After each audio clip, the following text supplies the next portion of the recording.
and welcome back to another episode of Over the Glass. I am your host, Jay. And I'm Nessa.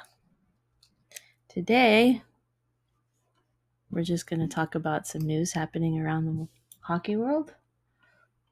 Yeah, so the EWHL, which is the European Women's Hockey League, they have come out to announce that they have formed a new players association to improve conditions for women playing in the league that spans 6 nations.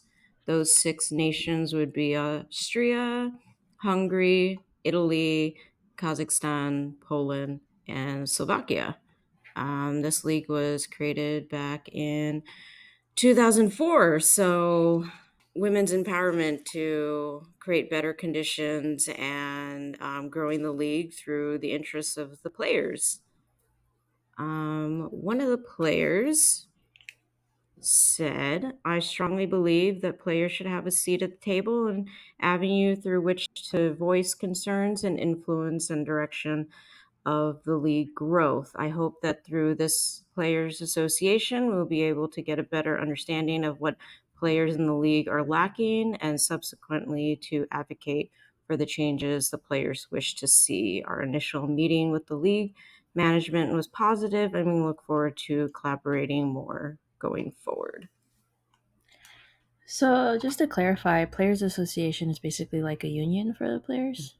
Yeah, pretty much they're trying to advocate for themselves to kind of similar to, how we see with the NHL PA and like the women's league. They had the, PWHPA, yeah. yeah. So just all those organizations that help to give players a voice. So one person doesn't have to stand up and feel like they aren't going to be supported, that they're all kind of coming together and wanting to advocate for everybody. Speaking of unions, you seem to know a bit about them, yes? Yeah, so San Jose's just been kind of behind the curve with a lot of its neighboring cities and counties. In addition, it's been a hard couple of years with the pandemic, and workers just want better conditions and good wages moving forward. Fortunately, the city council didn't feel like they needed to meet us halfway, and it turned into contract expiring, a month long wait while the city council went on their recess up until a couple of weeks ago. The council was educating city workers on what it means to strike, our rights, and we had a week long voting session, which really started bringing the city back to the table because they saw how serious we were. And the vote turnout was a 99% approval to walk off the job. And they went right up to the wire this past Monday, where the city council struck a tentative agreement, which went to a vote the following day, which would have been the first day of the strike. And they got enough votes from the city council to avert this strike. Yeah, I don't know if the city didn't think we were that serious. I was impressed that it was 99% of the people voted to strike. Like, that's how fed up people were. That's crazy.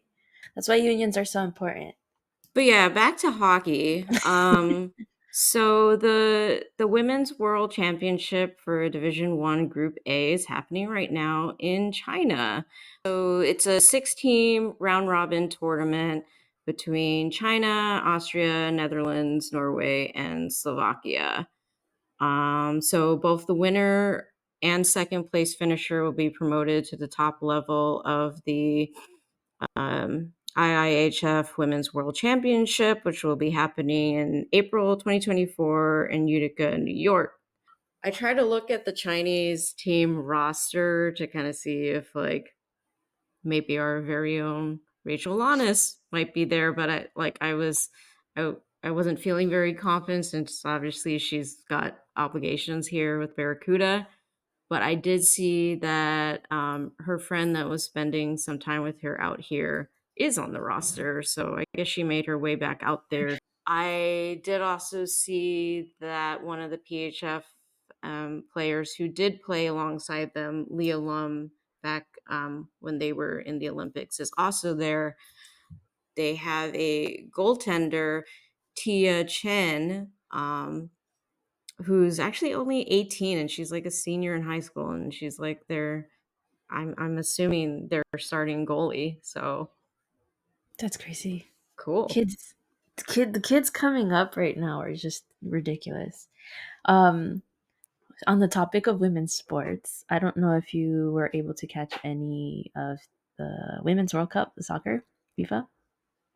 First Not of since all, the US got knocked out, no. yeah, you lose interest once all the teams you root for get kicked out.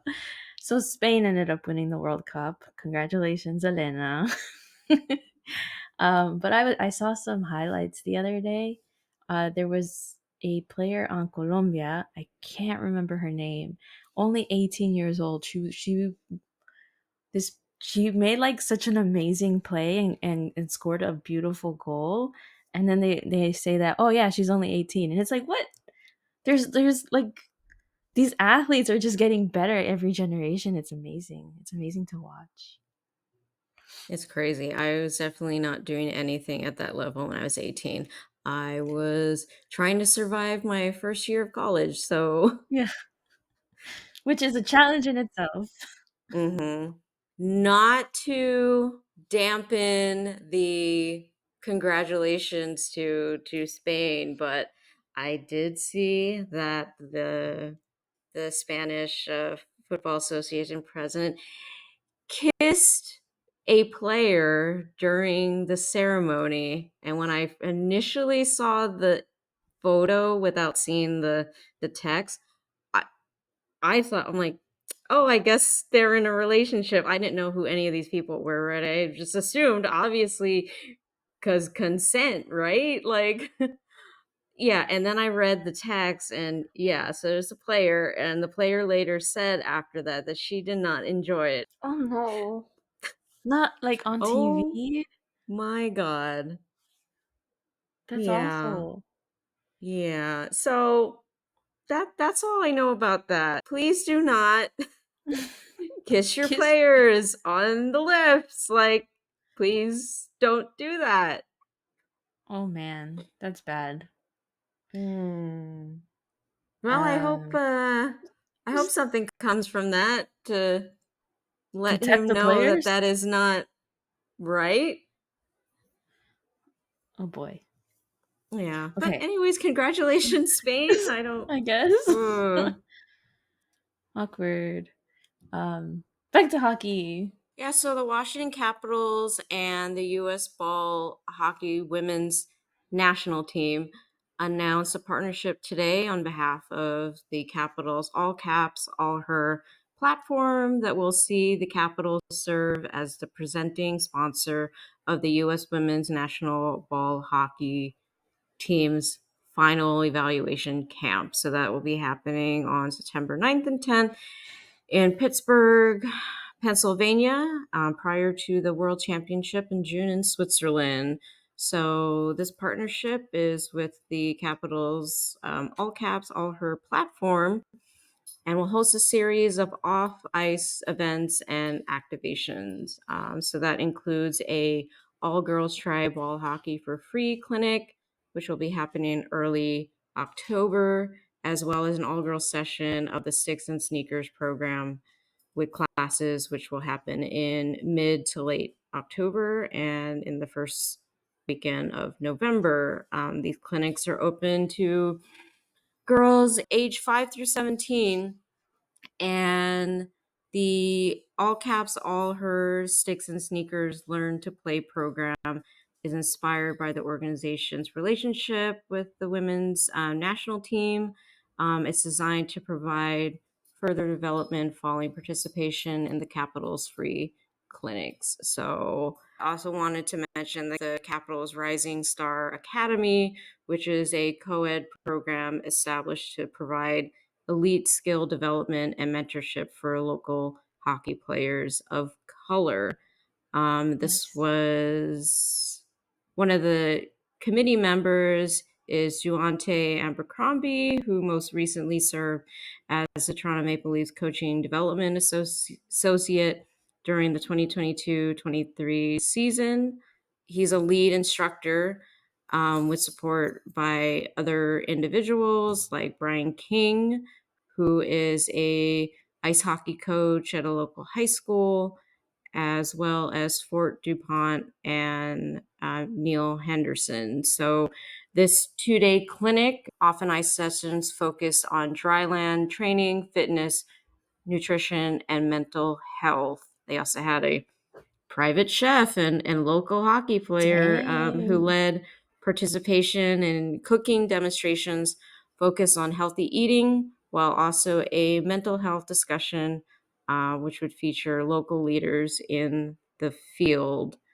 And then also they had sessions which would feature players against hate curriculum, which is essentially increasing awareness and to stop racism and name calling by youth athletes, their teams and coaches, their families and spectators. So, a lot of really great stuff that the Capitals are doing for diversity and inclusion.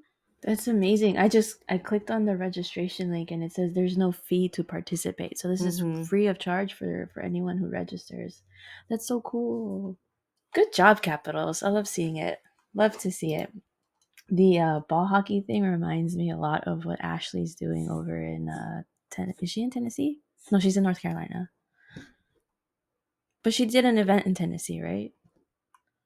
Yes. And Yeah. she's also, I don't know the exact details, but I believe the Canes reached out to her because she had a Really? recent collab with them. Essentially, a lot of the same stuff with basically growing hockey for girls and as well as expanding on diversity. Love to see it. She's working so hard. Good for her. I love it. And then we get to Mark Men's hockey. Stone. Um, so Mark Stone was recently on the Pat McAfee show. I saw a bit of a clip earlier where they were asking him about how he fractured his left wrist in the first period of game 5. And I didn't watch any of those games, but apparently he got a hat trick. It's a continued discussion about the tough guy mentality in the sport. Like I was trying to put my thoughts together earlier, and on one hand, obviously this is not something that I feel should be celebrated. And then on the other hand, I'm like, well, it's your life, I guess. I mean, like every player at really any level, but more so at the highest level of play, there's going to be injuries. There's times where it's just your body is thing that you're employing to do your job, and as much as you try to eat right and train right, things happen. But what do you do after that thing happens is where I have a problem with it. I know Stone last season, not this past one, he was out for a little bit, which probably contributed to the Knights not being able to make it into to the postseason because he's one of their top players. But then this past season, he underwent surgery on his back, which I think was probably lingering from what happened the season before. Because I know he was having like some lower body issues, which kept him out of the game multiple times. They kept trying to bring him back, and then he'd go out there, and then he'd, like him and Pacioretty, and like I'm sure there were a number of other folks that like I can't think of right now. But then he ended up having surgery in late January, and like I kind of thought he wasn't going to come back at all. And then he did. And then obviously he was a key player in their success throughout the postseason. And then now we're kind of like celebrating all that in a way because he was out for like half the season, but he comes back and then he's like scoring all these goals for his team, and he's lifting the cup, and I don't know. I'm kind of tired of seeing it. Like this article in Yahoo Sports even talked about like Matthew Kachuk, how he came back to try and play in their final game, but the previous game he had played through a broken sternum.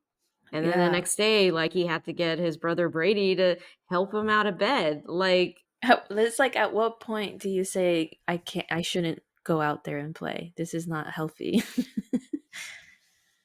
and it's not even just them, it's also the entire organization.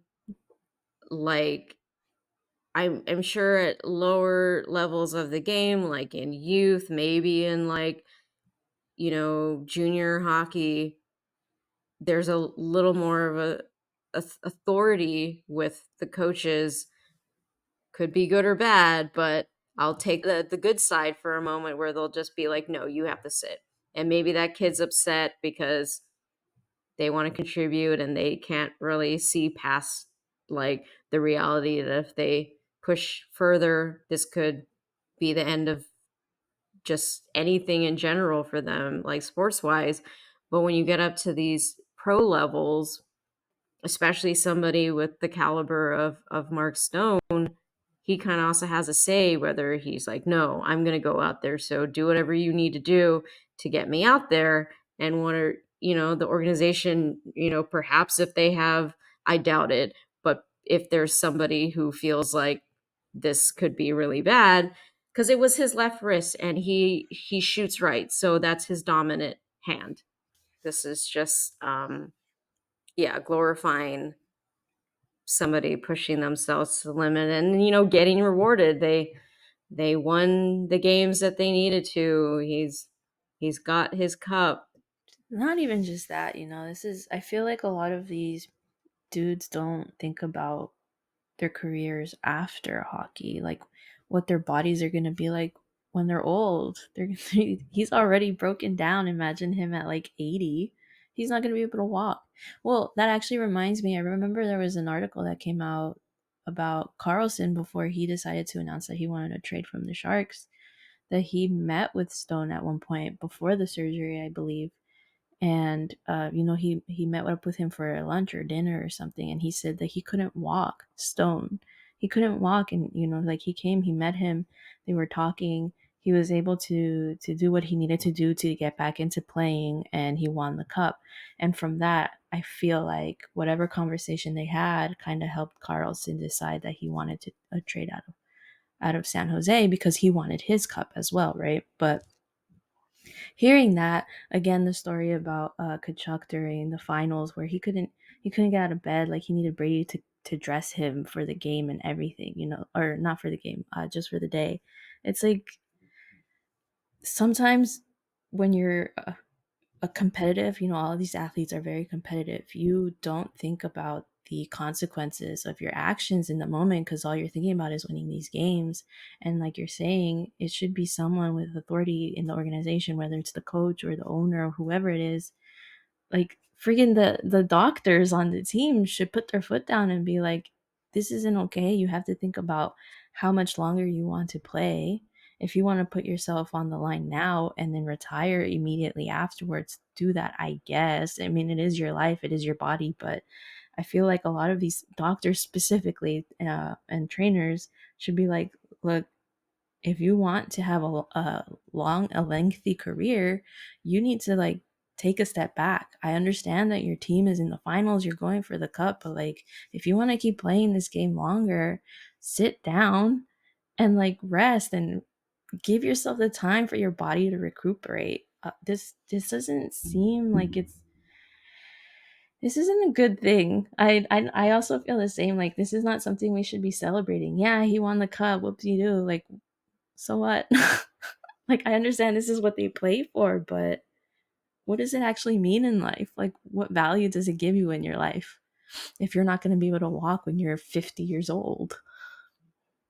Yeah, like I agree with what you're saying, and then I can also see how that's unfortunately like not gonna happen because the trainer and the doctor would be stepping apart from the the mindset of the organization.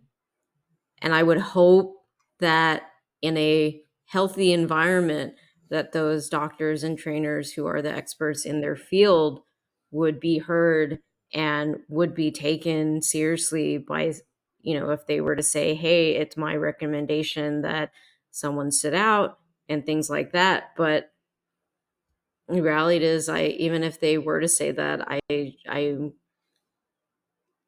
I don't know. I just think everybody gets into a collective mindset where you're like, I mean, they're in the finals, it's like everything that they've kind of worked hard for many years and stuff. So I don't know what, yeah, I don't know what the solution would be outside of the reality that, like, we put a lot of stock into this at the professional level. Like, the end goal is to win. And like, when we talk a lot about hockey culture, this is kind of like this sort of mentality is like drilled into, like, I want to say hockey across the board. I want to say also more so on the men's side, because of just with how much of a spotlight there is. Like, I mean, in comparison to other sports, it's not, but within the hockey world, like, the NHL is the top tier. Like, you can even look at, like, the European hockey. Like, they don't check as hard, they don't get into fights and things like that. And then when they have to come over to North America, it's like now they've got to add that grit, that, like, I guess, but they could just continue to play their game, and maybe we shouldn't put so much emphasis on those other things that really just lead to more injuries. That reminds me, Quebec Major Junior Hockey League recently came out and finalized their ban on fighting. I don't remember what the if you were to get in a fight, like, the consequences would lead to, like, 1 game suspension, I think, is for an instigator. And then there's like a 2 game suspension for somebody who's like more of the aggressor in the fight. And so it'll be interesting to see how that plays out. Like, it would be nice if that's something that Major Junior does across the board. And maybe that's something that has us pulling away from this need to be so tough and so aggressive Yeah. in an unhealthy way in this sport. Hockey needs to do better, but we already knew that. So I just wanted to point out, in Sharks news, because we are still Sharks fans, the Sharks made some quiet hockey operation hires. I saw this one article floating around on Twitter. I'm still gonna call it Twitter. I don't care. The other day, and the Sharks never announced it on their official socials or anything. So I don't know. I don't know how that works. But Mike Greer announced that he's hired 5 different individuals to add to their hockey operations department, with a couple of notable names on the list. Jack Anderson, he was hired to be the team's strength and conditioning coach. Jaron Burke as a Canadian scout. Igor Iranko as a Russian scout, as well as Thomas Vanek, who I believe played as a forward. He's going to be an amateur scout. And then former goaltender Ryan Miller, which I thought was interesting, is going to be a goalie scout, as well as he's going to help with goalie development, working alongside Nabokov. For those of you who don't know, Ryan Miller did play for the Canucks and the Ducks for a while. I think he He ended was his career. drafted by the Sabres. Yeah, he played for the Sabres. So did Bannock. No, he played. No, wait. During his time away. Yeah, he did. He also played for the Sabres. and he retired pretty recently, 3 years ago, with the Red Wings. Which I didn't really hear about him, but apparently he was drafted pretty high, fifth overall in 2003. So these guys sound like they know what they're doing, but Vanek and Miller specifically have never had any off ice coaching experience or anything like that. So it's going to be something new, something to watch out for. If any difference, if, oh my gosh, if there's any difference in the way that the players play or develop, I suppose. Um, yeah, just interesting. Yeah, I guess we won't really see the fruits of labor with a number of them because they're scouts. So Yeah. that'll be something to look out for the seasons ahead as we continue to rebuild this team and hopefully get back into some kind of playoff contention in the next. 5 years. Yeah. That's what we're hoping for. Oh yeah.